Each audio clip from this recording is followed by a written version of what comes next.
is there a banger ahead today? We are talking to the one, the only Karen Holton of the Quantum Guides Show, and quantum healing is her thing. She knows so much about so many things that are essential to the highest degree of having a wonderful experience on this planet as a human being that it's always a blast to talk to her. Before we get to that, if you haven't had a chance to head on over to HEROParanormal.com, please do. For the price of a cup of coffee a month, you can access all the content behind the paywall, and there's a ton of it. You can also access that at Patreon. Just search for Hero Paranormal. And if you're listening via YouTube, please do me the solid of liking, sharing, and subscribing to the podcast, although I will most likely never be monetized on YouTube for a variety of reasons, including the truth. If you like, share, and subscribe to the podcast, you will help me break through the algorithm of control. The shadow ban is real. Okay, let's get to it. The one, the only, Karen Holton runs the Quantum Guide Show, where she interviews with awakened masters. Karen is an experiencer, an exopolitical activist, an ascension coach, and much more. As part of the Forbidden Knowledge News Network, which is one of the coolest groups of people on the internet in this realm, and the cream of the crop. So buckle up, here we go.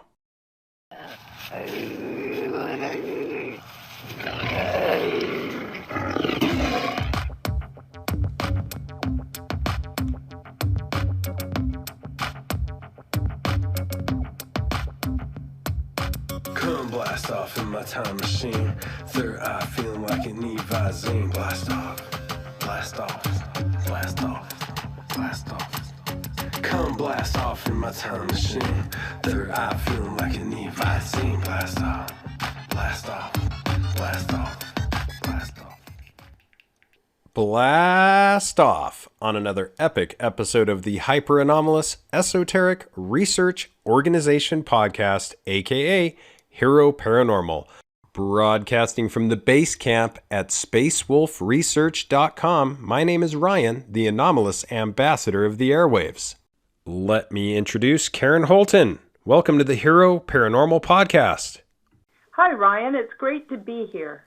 Oh, it's so good to talk to you again. I've got a bunch of very interesting questions to ask you, and you're just the person. I was talking to someone earlier this morning, and we were talking about some interesting aliens and things of that nature. His name is Tony Merkel. He's with the Confessionals podcast, and it reminded me of some events that have taken place in my life, and I know that you've had events with non-human intelligences, and so I thought we'd dig into not only the events you'd had yourself, but I'd ask you questions about what your thoughts are on some of the events I'd have and whatever else we delve into.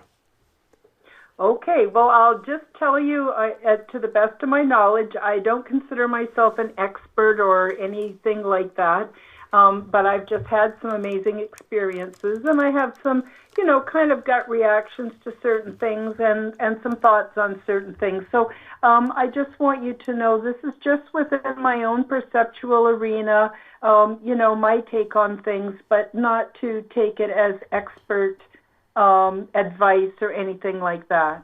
Sure. Okay, well, I'll touch on the first thing that really interests me a lot, and it's something that a lot of people have started to tune into, and that is this belief in what, for lack of a better word, people are calling them apports, or things that just kind of show up or drop out of the sky or drop in front of you, or they seem placed almost by dimensional means by non-human intelligences. Have you ever had anything sort of along those lines come across your path? I've heard about it. In fact, Dave Emmons, I've had him on my show a couple of times, and he regularly has those experiences. And, I trust Dave. He's a perfectly sane, what I would consider normal person.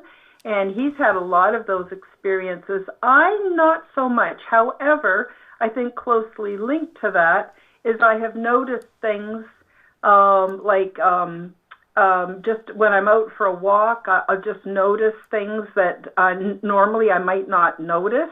Like, for instance, rocks with some unusual pigment, not pigment, but, design that looks like different things, or crystals or things like that.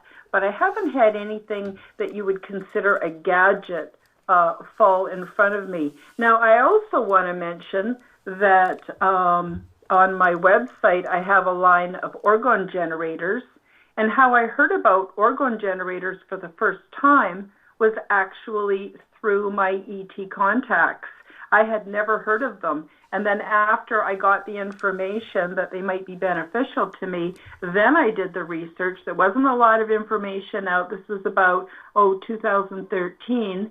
There wasn't a lot of information out there, and I started doing my own investigation work. But that might be quite a different topic from what you're talking about, Ryan. I like it. I find it very interesting. And, I know a lot of people have probably had these moments where you're looking for something for years in some cases, and you can't find it. And then you will find it, these objects, in a place that that is so obvious and in plain view, and, something you wouldn't have overlooked. But yeah, I think it's so strange. I had this happen recently with a safety deposit box key, and then I've had it happen with other things.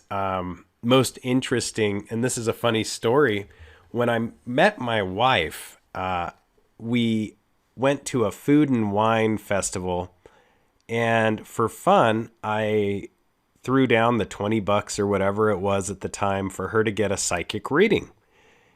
Mm-hmm. And this psychic said, "Hey, I hate to break it to you, but you guys are going to be cohabitating within 30 days. You're going to get a house together. You're going to get married. You're going to have 2 kids, maybe a third, and have a great night." And at the time I thought, wow, that was a waste of $20. And lo and behold, it all came true. So interestingly, I was like, wow, that's fascinating. Everything she said came true. I wish I had that psychic's card, because I remember she gave me a card. And I was talking to somebody about it, and that same day I found the card 6 years later. So it's really interesting how these things happen. Have you ever kind of had these divine qualities express themselves to your life? I think I have. I quite regularly have what I would consider odd experiences that are influenced by, I would call, unseen forces. And I'm not sure why it happens to me, except that I'm a very sensitive person, and I do pick up on detail very easily. So I've had things, like, for instance, right after you move, when you have everything in boxes and it's really chaotic and you don't know where anything is, and it's a little bit stressful. I've had moments where I just stopped and I said, "This is what I'm looking for," and I put it clearly in my mind.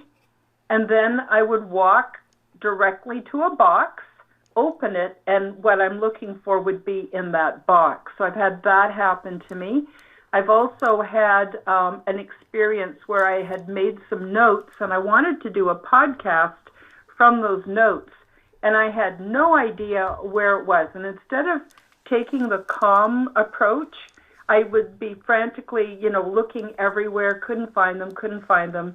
Finally, I sat down and I said to myself, okay, where are they? And I pictured them in my mind. And as I was picturing the notes in my mind, I was flipping through my daytimer, and I came across the exact page that had my notes. And I don't remember putting the notes even in my daytimer, but there it was.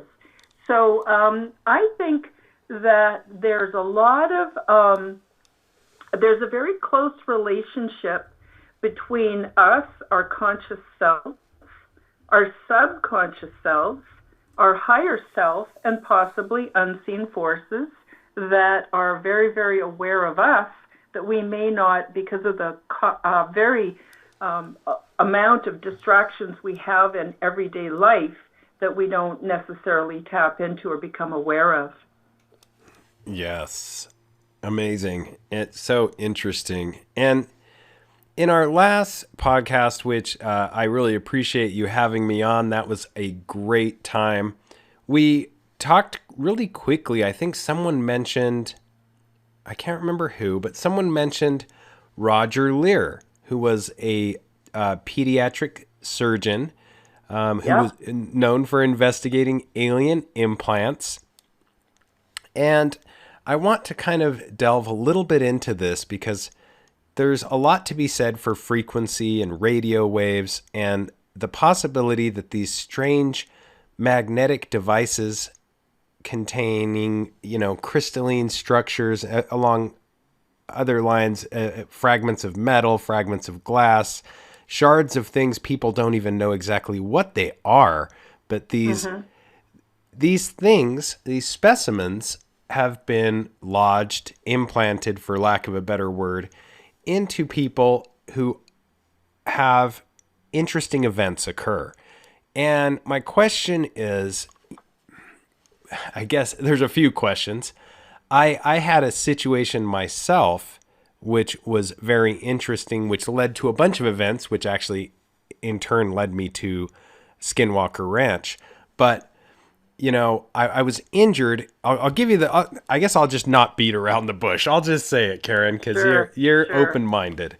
And I was up in the forests of the high Uintas of Utah, and I was looking for these interesting rocks that glow in the dark. A Masonic friend of mine had told me where they were at. And I was a fly fishing guide at the time, and I thought, what would be cooler than having a rock garden in the front yard that glows, right? This would be so cool. So I went out in my truck and I found some of these rocks. Some of them were quite large, and I started loading them into the back of my truck. And as I was doing this, I saw an object. I saw lights coming through the trees. And back then I was not as open-minded as I am now. And I thought it was a forest ranger and I must be doing something wrong. And I dropped one of the larger rocks on my toe and broke my toe. Oh dear. And I remember it was horrible. Bones came out of the end of the toe. It was a mess. It was totally squished and bleeding profusely. Long story short, I had to go and get the toe worked on, but some very strange things happened. A very interesting chapter of my life, which eventually led to conversations with Roger Lear. He was a podiatrist. But my question is, not to go into that too much, but I spoke with some people and they said, well, did you start seeing a lot of UFOs after that? And I said, yeah, I did. And they were under the impression that possibly I saw a craft. This craft scared me. I dropped the rock on my toe. It injured me. And this wasn't part of the plan.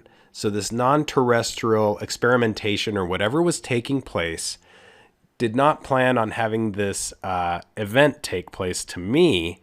And so then they sort of, I was going to lose the toe, but miraculously I got to keep it.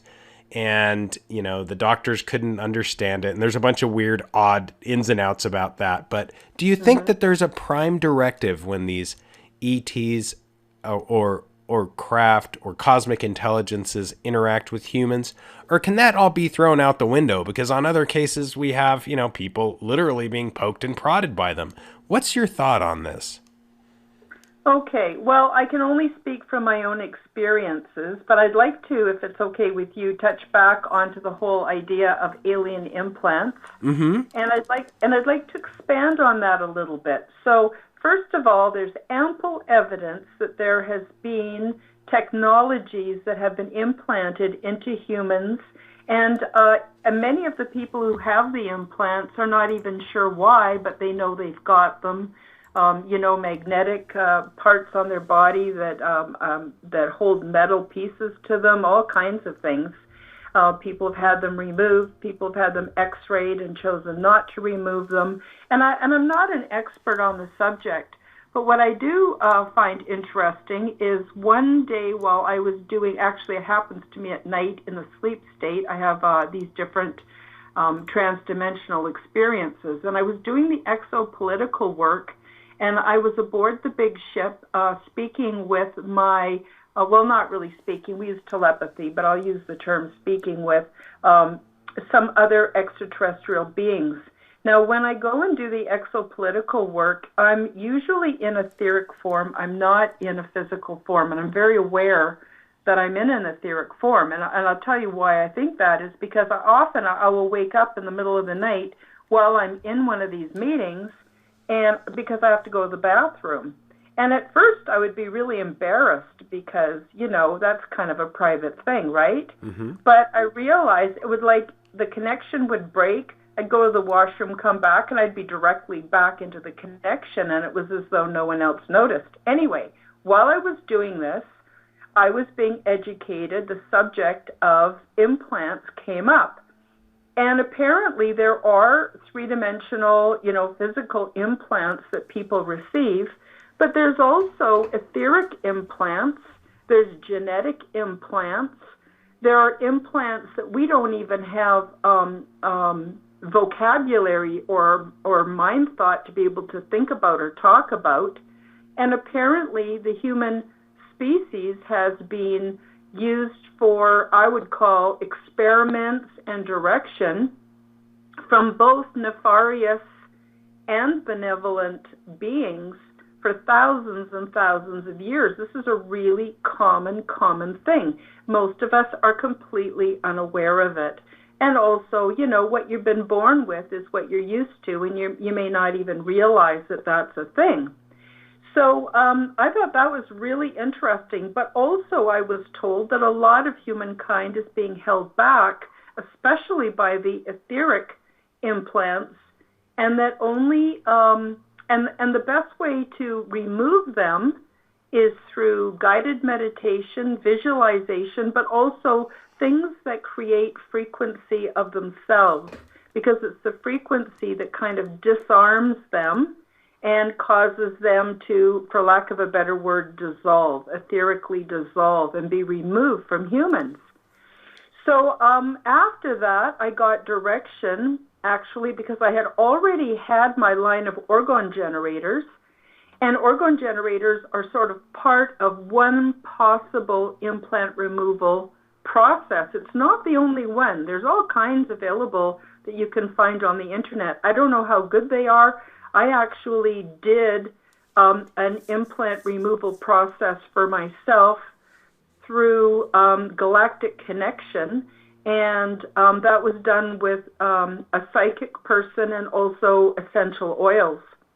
But this was actually before I had this transdimensional experience where I learned more about implants.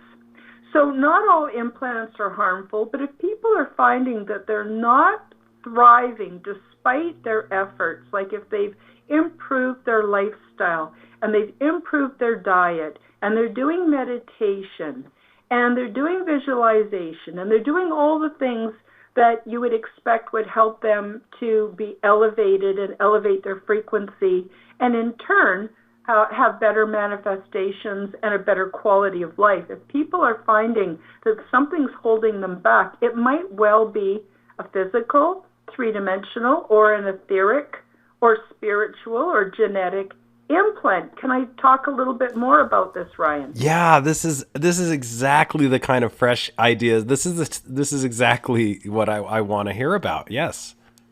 Okay, so what happened was I employed somebody who was an expert with essential oils, and I asked her to produce samples for me of different essential oils that help to boost one's frequency energetically and some other components. And she went into her craft and she produced some of these different essential oil combinations for me. I then took various kinds of crystals, and first of all, what I did was I used my telepathic ability to connect with the beings who had educated me about implants. And I just used whatever came into my mind as to which would be the best options for creating. I wanted to create two products. One was what I call an alien implant removal protocol, and the other one was one that is just called Evil Be Gone, which just helps protect people from negative energies. It could be people, places, things, spirits. It could be anything that I wanted to, something that would help protect people as well. And the two are very closely connected, but they're also different. So I came up with the alien implant removal piece of orgonite component as being hematite and clear quartz. That combination was best for that. And then certain essential oils. And then I came up with the Evil Be Gone as being, it's been quite a while since I thought about this. So I think it was obsidian and amethyst was a very good combination for that. So I created the orgone generators. Well, wait, before I created the orgone generators or settled on the essential oil combinations, I clearly got it in my mind what would be the best options. But then what I did, just to double check, is I used a pendulum. And with the pendulum, I was able to ascertain whether those choices were indeed the proper choices that I needed to create. And the pendulum confirmed everything exactly. And I went, okay, now I know what I need to put together. So I put together, I had this friend of mine, I actually paid her to create these essential oils. There's a spray that you just can spray very lightly on your body. It's not very strong, but it definitely causes us to have a change in frequency and imparts the frequency of the essential oils onto the body. And also a foot oil that you put on before you go to bed. It's in a roll-on tube, because then it's absorbed into the system and you're getting a systemic energetic component. I created some small pyramids that people can place by their bedside while they sleep or keep around them that helps to impart the energetic components from the crystals. And also, they also produce orgone, and the orgone is then structured depending on the crystals that are within the pyramids to give us that frequency that we need. And then I also created round discs with the same crystal combinations that you could keep in your pocket or in your purse or near you or on you or sleep with or put under your pillow that also would help to boost those frequencies. And then there was a third component, and that was a guided meditation. And the guided meditation should be done for 30 days, every day for 30 days. And what it does is trains you to go within and recognize things that are not supposed to be there, or things that are problematic, or things that just don't feel right, and visually and through meditation dissolve them and disperse them. So that combination of those three things I put together in these remedial kits. Now, I've sold most of the alien implant remedy kits. I have a few more left on my website in my shop, and I also have a few of the Evil Be Gone kits still available. Now, I'm not trying to sell people on your show to buy my products. I'm just saying this is one way that people who feel like they're being held back energetically or even physically can try something that's not very expensive that might give them the edge that they're looking for. But I also want to say that there are other people out there who've also created different kinds of implant removal processes that might be just as good. So I'm not saying this is the only way. I'm just saying this is a way. So anyway, after I created that and I sold a few, people found really good results from them. And I'm not saying that it's resetting our genetic code, perfectly, and it may not dissolve some specific metallic or technological physical implants, but it certainly goes a long way to setting things straight. Kind of like you'd go see a chiropractor to get your back adjusted. This adjusts your whole etheric and your energetic and your light body and those components of who we are. But the components aren't well recognized and aren't often talked about.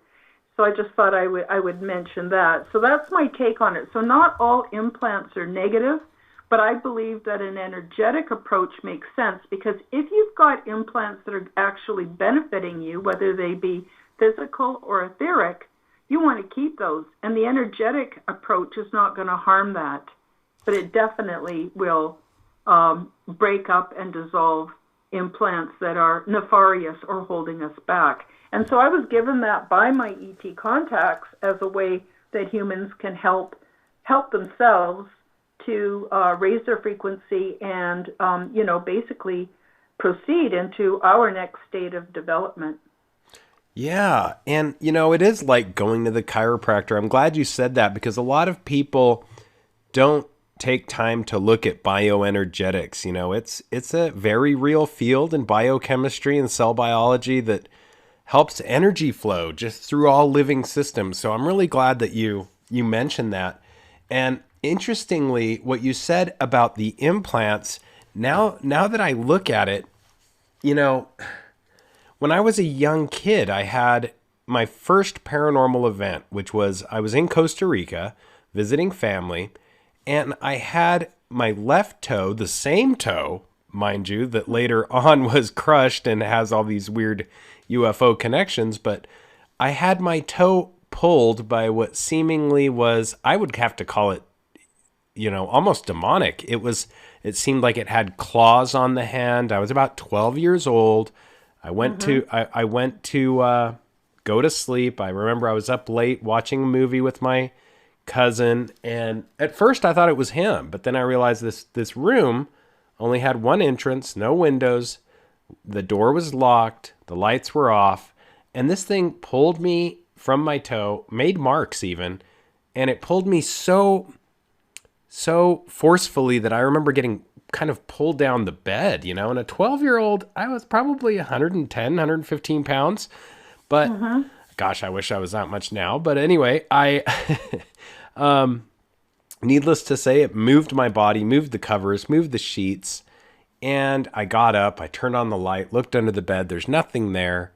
I remember hitting my knees and praying, and then turning off the lights, going back to bed. It happened again, more forcefully. I got up, turned on the lights, prayed harder, and I remember this still small voice kind of saying, hey, just leave the lights on. Leave the lights on. And that's what I did, and it did not happen again. But coincidentally and synchronistically, this is the same toe, the same foot that these later events took place with. And this is kind of merging these two arenas, right? Kind of this poltergeist scenario and then the UFO phenomenon. It's strange how these two things can interweave. What are your thoughts of people who say that these are totally separate events? Do you believe that everything is connected like this?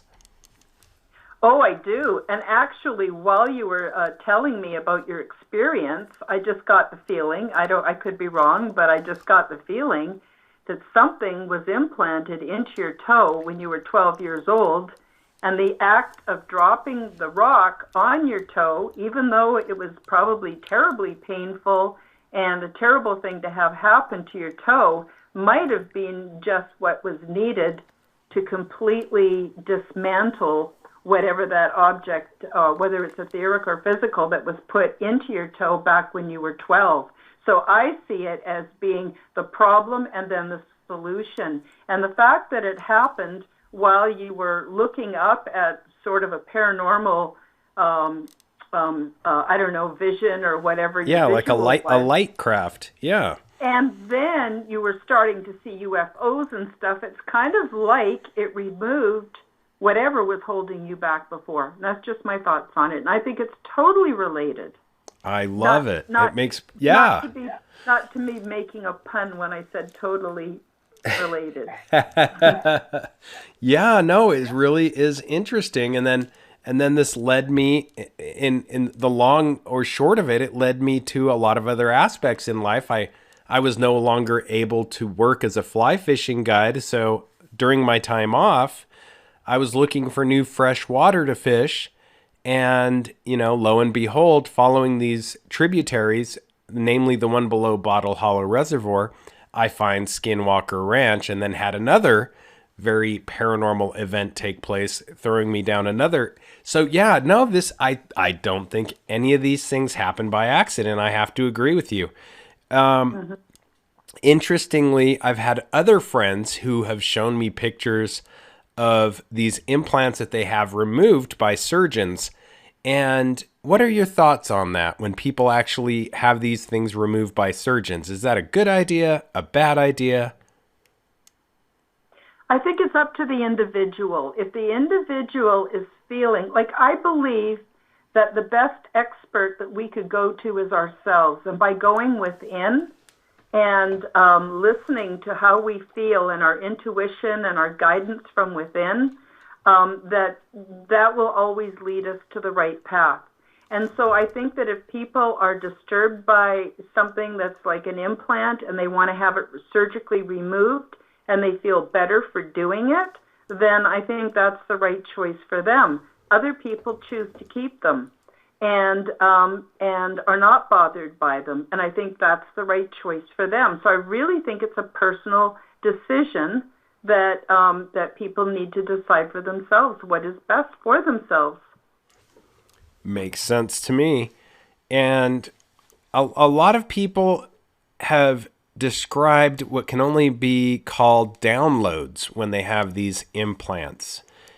And I'm thinking of some people that I know that were in the medical field. They were out in an area looking for, a sighting and craft and these types of things. They had a lot of interesting paranormal events take place.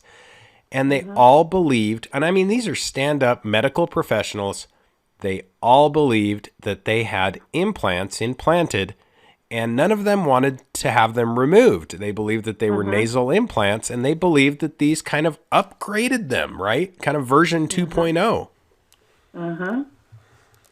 And that seems like, if that's the method of building, the inner core of the human being, or to have kind of an awakening process and increase the vital forces, which are so important to health and well-being, minds, body, and spirit, they seemed that this was essential, at least for them to operate, at the highest degree possible. And these are really, these intelligent, like I said, medical professionals.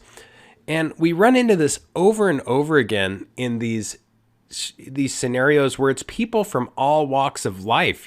So often when people talk about these things, they are marginalized, and it's not just, I don't know why that is. People assume that people involved with this have low IQs, or they're not quite up on their business, or they're not smart. It's actually in fact quite possibly the opposite of that, isn't it? Yep. Oh, absolutely. Now, I wanted to say that it does not surprise me that people are finding that it does upgrade them and allows them to have more spiritual, let's just call it spiritual contact. I'm not speaking about religion at all here, but it is kind of a spiritual contact, and to have, receive downloads and things like that, that doesn't surprise me at all. But what I do notice, and from studying history, is that there is a false reality here on Earth that people have been captured by. And it used to be if you stepped out of line or you started to gravitate towards the paranormal or even herbal forms of healing or energy work, you would be burned as a witch, or you would be called a heretic, and you would be tortured, and it would be terrible. Or you would have the king's men come and just kill you or take you off and put you in a dungeon somewhere. It was terrible. Well, once that kind of went out of vogue, then they started with the whole mental health diagnoses. And so now, instead of being burned as a witch, you may be mistreated. I would call it mistreated as someone who's mentally ill. And there's a huge push through the pharmaceutical industry to stop what we would call delusions or hallucinations or auditory hallucinations or anything like that. And so it is my belief that the construct needs to be maintained because it's always on shaky ground because it's artificial. And the real always comes through, just like little plants will appear and grow in the cracks of sidewalks and things. And so that always has to be pushed away. And so what happens is in mainstream society, we're brainwashed into making fun of people that are different, pushing them away, ostracizing them. That's the way that the construct enables itself to continue. It's not a real thing. And, I think this is sort of a bit of the divide between those who can be open-minded and accept things that are different and possibly elusive and weird, and people who just cannot stray from that mainstream railroad track of what they're told, often through mainstream media, of what is the correct path. You know what I mean?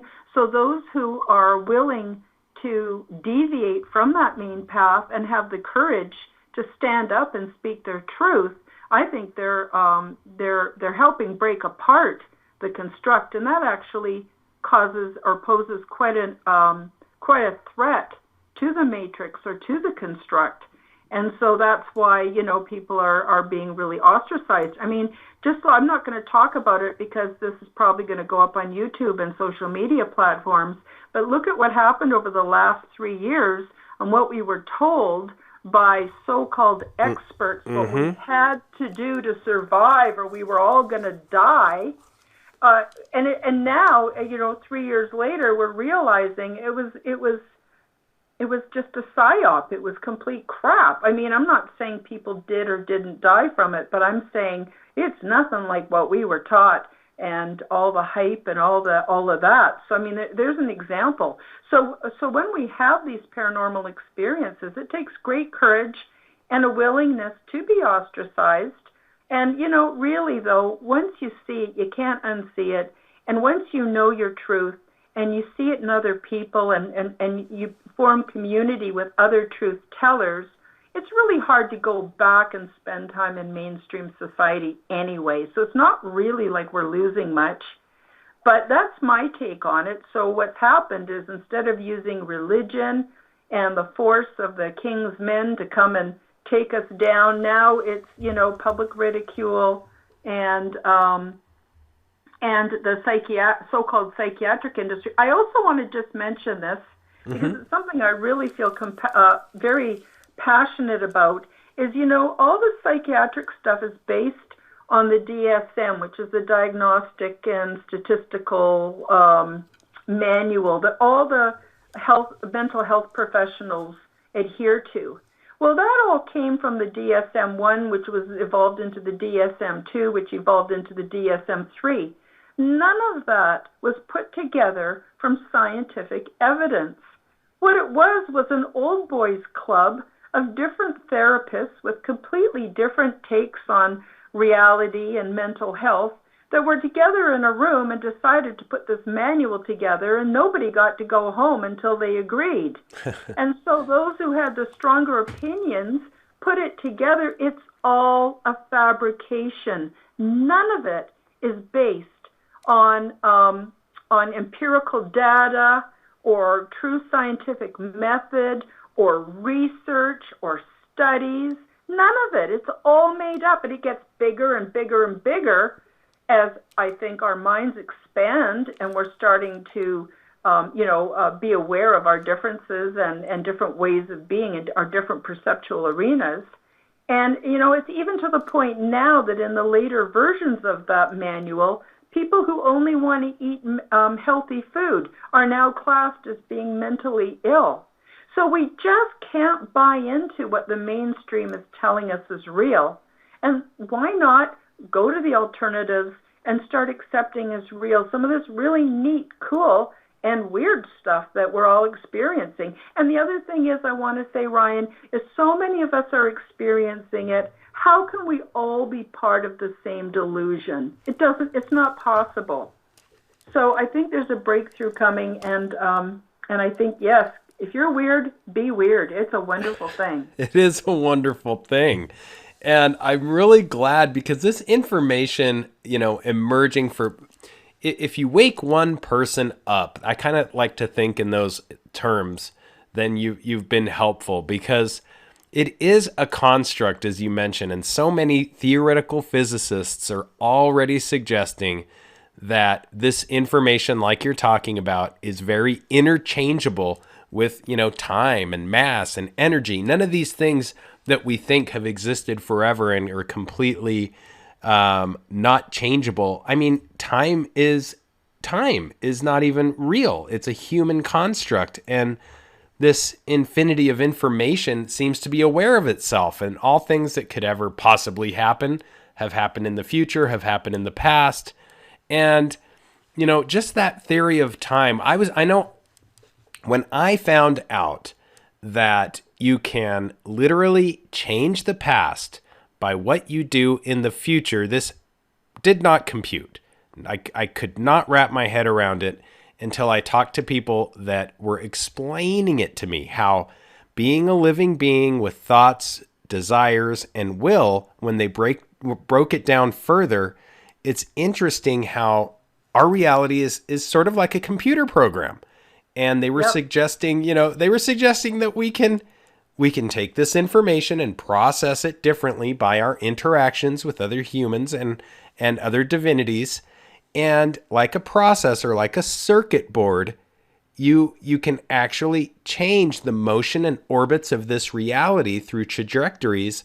And literally, these are concepts that I could not fathom. But it's true. Science progresses into the future, and they keep delving deeper and deeper into the quantum mechanics of our reality. And although it used to be theoretical, it seems now that it's starting to resemble reality. You can't hide it anymore. Absolutely. Ryan, have you heard my little spiel about how I changed my path through corrupting memories? No, I'd love to. Okay, so this absolutely is real. I went to university and I was learning about psychology. And I was learning about how none of our memories are actually based in reality. For one thing, it's our perception of what happened, not necessarily a factual knowing of what happened.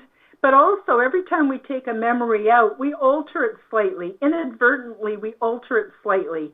We add emotion, we add thoughts about it, and it distorts over time. And I thought, well, if we can do that in a negative direction, let's see if we can do that in a positive direction. So without getting into too much detail about my past, I had the kind of upbringing where I was mostly ignored or criticized. I was not given a warm, loving family. And I'm not asking people to feel sorry for me. Many, many millions of us did not get the things we needed when we were growing up. So I decided to create a corrupted memory. And in my corrupted memory, I decided that every day when I came home from school, my mom would make a pot of tea and sit down with me, and we'd have a cup of tea, and she'd want to hear about my day. And it made me feel so warm and glowy and good. I loved my corrupted memory, so I worked on it, and I crafted it how I wanted it to be. I never told anybody, nobody about this, because first of all, people are just going to think I'm nuts. But second of all, it was my own kind of creation, It was something that really mattered to me and really, really helped me to not get bogged down with how I was raised and all that other stuff that can hold us back. So I even crafted it further that if I had come home from school and I'd had a really bad day, my mom would get out the good china and she'd put out a few special cookies, and she'd want to hear about my day and cheer me up. And it just made me feel so good. And I actually would spend a little bit of time every day thinking about my corrupted memory. I knew it was bullshit. I knew it wasn't true, but I didn't care. It made me happy, right? So then, about 6 months later, I go to visit my mom, and we're just talking, and out of the blue, Ryan, I swear this is true, out of the blue, she turns to me and says, Karen, do you remember the tea parties we used to have after school? And it just blew my mind that we can do this, that this actually has an effect on the past. More than that, my mom remembered my corrupted memory, which I never shared with her or anyone else. This is unbelievable. Unbelievable. Yeah. It's magic, and it's science, and it's quantum, and it's all these things. And, you know, it is, I think, absolutely amazing. And people who find this out, when I found this out, I was like, come on. And, you know, when you start doing exercises, as you mentioned, to break, I think you said break through these corrupted memories, you find that you get help in life through these spiritual forces, and you don't have to force or overdo it. You just have to kind of approach the subject, have a goal in mind. And that story of yours is fascinating, Karen. Oh my gosh, what a way to recap it, because that's a perfect example of how you can do these things. We find this over and over again with quantum mechanics and where we live. And this is going to bring me to something that's kind of, I need to know your opinion on. And it goes kind of in line with these implants and what we've been discussing, because we know the medical field, you know, if you have problems with your heart, they'll give you a pacemaker. That's an implant.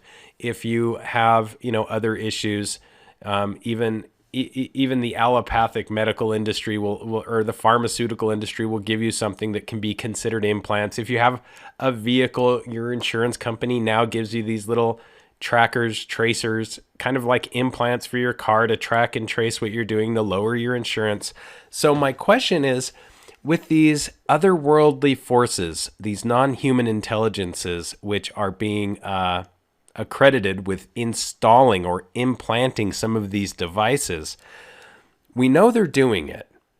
And we know that they're in some way, shape, or form aware of our reality, maybe in control and pulling some of the strings to our reality, as described with, you know, how you can change the past. And if this is the case, you know, it's a lot like cows. You know, we take care of our cows as cattle ranchers, let's pretend, and we keep them healthy. We don't want them to get attacked by predators. We do all this, but we have kind of a nefarious goal in mind overall. At the end of the day, you know, when they walk into the slaughterhouse, we as humans kind of have a nefarious end game to the cows. Yeah. What do you think, if you had to theorize, and I know this is going way out on a limb, what do you think, if you had to theorize, these non-human intelligences have as an end game for us? Oh, yeah, I definitely have some thoughts about this. Now, I can't speak for all of these beings that are installing implants. I can't speak for all of them, and I can't paint them all with one brush. But I do know, for instance, there are, you know, and I'm a meat eater, so I totally empathize with the animals. I wish I didn't, you know, have to eat meat, but it seems to be the kind of diet that I need to survive. Mm-hmm. And, but I don't see, perhaps in some circumstances that is true as far as the implants go. But I got to tell you, Ryan, you know, there are people, a lot of people in this world who really get off on seeing other people do well, seeing people heal, seeing people become more self-reliant, seeing people as being, you know, becoming more successful. And you just kind of go, yes, you're so happy. And if you have some small part that you play in their development to being more sovereign, healthy human beings, you just cheer for them. You feel so good about it. And I think that most extraterrestrial, what I'm going to call extraterrestrial beings, are the same way. The other thing is, and I don't want to get religious on this, but it does seem that us lowly humans have been imbued with some amazing, amazing powers. The fact that I can change my past, the fact that I can have the experiences I have and make the transformations that I've been able to make in my own life, we're truly powerful. And what a wonderful experiment that would be to give us everything we need so that we can direct our own development, our own evolution, and change everything that's been going on here for thousands and thousands of years. I think it's the most wonderful thing. And that's what I think the end game is. I think the end game is we're going to transform ourselves, our society, and the whole planet into a new way of being and becoming that has never been done before. And it's exciting. Oh my God, it's more exciting than watching your favorite football team, win whatever. I'm not a sports person. I'm just using that as an example. So the cheering that's going on as we make progress, I think, because they're in some ways like us, they get off on seeing us do so well. And getting back to the corrupted memories, just think if we all spent time every day visualizing the kind of world that we'd like to be in and imagining paradise from our own perspective. Now, we may not all want the same thing, but we pretty much can all agree, wouldn't it be lovely to live in paradise? Where there's no more hunger, no more health concerns, no more oppression, no more violence, no more war. Can you imagine what that would be like? And imagine the power once we connect into a common consciousness, which is growing all the time, that could actually bring about these miraculous shifts in consciousness, which in turn bring about real changes in the three-dimensional reality. And so that's what I think the end game is. And I think that when we level up, all the other dimensional realities that we theorize about, and it's kind of hard to really get a grasp on, I think they all evolve as well. So I think that the three-dimensional has tremendous impact on the fourth, fifth, sixth, and all other dimensional realities that we haven't even imagined or discovered yet. I love it. And it totally goes along with that idea of time and how things unfold, how, sometimes we get these answers or things happen all at once. Sometimes they say, oh, things happen in threes or whatever. Other times it takes months or years down the line, but it's funny how we experience it and how that I like what you said, because not only does this kind of clarify, and when you said, I hate to get, into the whole spiritual, but you have to, because it's not, I heard something that I really liked recently, which was, you don't have a soul, you are a soul. And it's so true, because if we vibrate, as you said, when we level up, that's such a good way to put it. When we level up to a different soul group, and we often see things as humans as, our body, our mind. We try to separate everything, but we are a one unit. And it's like when you find a soul mate, every ounce of your being knows. It's not like, oh, just my finger knew or just my head knew. Yeah, it's like we are a soul. And I think you have to get a little bit spiritual. These scientific topics, which are very quantum, talking about vibrations and wavelengths and all these things which sound very energetic, but eventually they kind of cross over into that spiritual arena. They have to, don't they? Yeah, I believe it's all one.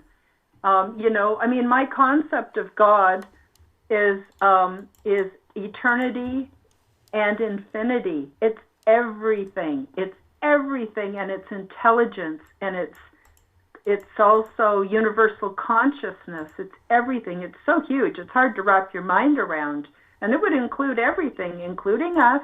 And what's really cool, Ryan, is this amazing force is aware of us personally and we can become aware of it personally. And then there's an open channel, and then anything is possible. Oh, that's cool. And when it comes to this great power, this, I don't know, this illumination, this leveling up, this energizing procedure, when opportunity permits that we do this, oftentimes people note that they get, and you're very familiar with this with your quantum healing, that they get areas which are healed. Let's say they have back pain, or they have pain in their kidneys, or they have arthritis. When they're exposed to the full procedure and they level up, so to speak, I've heard of people kind of not being necessarily cured, but those things no longer are in mind, and they kind of go to the back burner, and they are pretty much removed from the individual. Have you heard of this taking place? Oh, yeah, I've had an experience with it. I'll try to be quick because I know we're coming to the end of the time.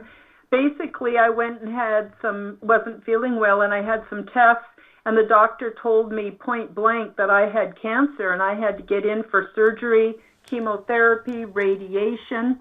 And I walked out of that doctor's office, and I never went back. And I'm not recommending this to other people. I'm just saying this is what I did. Mm-hmm. And I had a talk with my higher forces and myself, and I said, you know what? That doctor can't tell me, that whether I'm going to live or I'm going to die. That's up to us to decide. I said, how about if I just floated out there that I kind of like Schrodinger's cat, that I have cancer and I don't have cancer. Let's just leave it in that in-between place where anything is possible. But then I realized that through guidance, spiritual guidance, I realized that I had to not create a story, to not create any kind of a story, just live my life the best way I could every single day. And 3 months later, I went to see the surgeon, and he said, Karen, there's nothing to operate on. There's nothing there. It's gone. You're a well person. And I said, thank you very much, and walked out of there. And so now the lesson from that was I try hard not to create stories, that it's this or it's that. Because, as we know from quantum physics, once we decide on a certain thing, then we collapse all the other possibilities. And so I love to walk in that really cool arena where all the possibilities are happening. And, there are forces that know what my desires are, what's in my best interests. And I often will leave it very open, and it's a magical place to live. And it's outside of the matrix. It's outside of the construct. Absolutely. That's such a beautiful story. And it's the truth. It's like, it is so the truth. I have a similar one, but I'm not going to go into it. But I will say that, I trained under a gentleman I had the blessing to train under. He was a Toltec, actually still is, an Eagle Heart. His name was Paul Randak, and he had a saying that these are all agreements that we make with ourselves, like quite literally agreements, like contracts that we make with ourselves. As soon as we accept, like if you would have accepted what that doctor said, you would have made this agreement. And it gets back to like the 4 agreements, of Toltec wisdom. And 100%. What a beautiful story, Karen. Let's tell listeners where they can get more Karen Holton, how to listen to your podcast, and how to get to your websites, etc. Oh, thank you, Ryan. Yeah, it's been a pleasure. Thank you so much for having me on your show. So you can find me on YouTube at Karen Holton TV, and also, Telegram and various other platforms at Karen Holton TV. But you can also put into your Google search or whatever browser you're using. You can put in the Quantum Guide Show with Karen Holton, and then you'll get all the podcast options. I'm part of the Forbidden Knowledge News Network, and so Chris streams the audio content that people can actually download on all the different podcast platforms. And then, of course, there's my website where you can find all of my material, links to all my shows, everything I do, including my shop if people want to support my efforts, because YouTube will not monetize me. They claim that my content is harmful. Imagine that. Mm-hmm. So And that is Karen Holton, healthcoach.com, and that's KarenHolton, healthcoach.com. And obviously, I'm a very different kind of health coach. And so they can find all my material and my shop and everything. And if anyone's interested in learning more about the alien implant removal process, that's also available on my website. Wonderful, Karen. And it's interesting how they don't monetize people that want to empower others. I find it so interesting. You know, if you just go with the flow, you get monetized. But as soon as you try to empower people and make their lives better, all of a sudden, that's a threat. Take it easy. Yep. This is great, Karen. Thanks so much, and I hope to talk to you again soon. Oh, you're very welcome, Ryan. I wish you every success and safe journey on your trip, and we'll talk again soon. I'd love to have you back for another panel on my show. Man, oh man, I love talking to Karen. There's a reason she's been in the game so long and knows so much. She definitely recapped many of the things that have to do with our material world, breaking out of our matrix, being able to change our memories and quite literally change the past as opportunity permits. So fascinating. I love this kind of stuff because it just proves we are much more powerful than the controllers, want us to believe. We are much more influential in our own lives, our direction, and our path. We are more powerful than anyone could probably ever imagine, and we can help people along the way. It's pretty cool stuff, and it needs to get out. So, yeah, take the reins of your own quantum journey and enjoy the ride. And if you haven't had a chance to go over to HEROParanormal.com, please do. For the price of a cup of coffee a month, that's all, you can access all the content behind the paywall, and there's a ton of it. You can also access that via Patreon. Just search for HERO Paranormal. And if you're listening via YouTube or any other platform, please do me a favor, like, share, and subscribe to the podcast on YouTube. We will most likely never be monetized for a variety of reasons, including the truth. But if you like, share, and subscribe, you'll help me break through that algorithm of control. The shadow ban is real. Until next time, keep your eyes to the skies, feet on the ground, but don't forget to take a look around.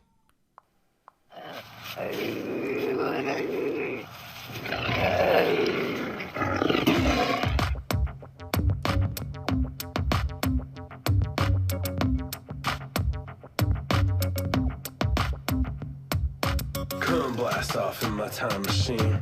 Third eye feeling like an Visine. Blast off, blast off, blast off, blast off.